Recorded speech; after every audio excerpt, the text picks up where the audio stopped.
Hey everyone, in this video I'm going to show you how to set custom notification sounds for specific emails in Outlook.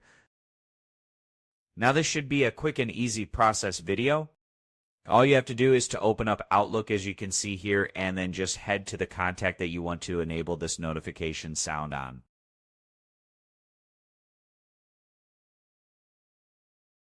Right click on it, then click on Rules, then click on Create Rule as you can see here.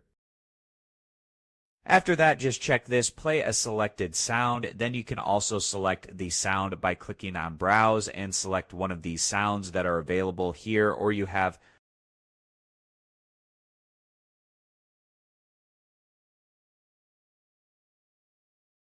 After that, just click on it, and then you can go ahead, click on OK, and you should be all good to go.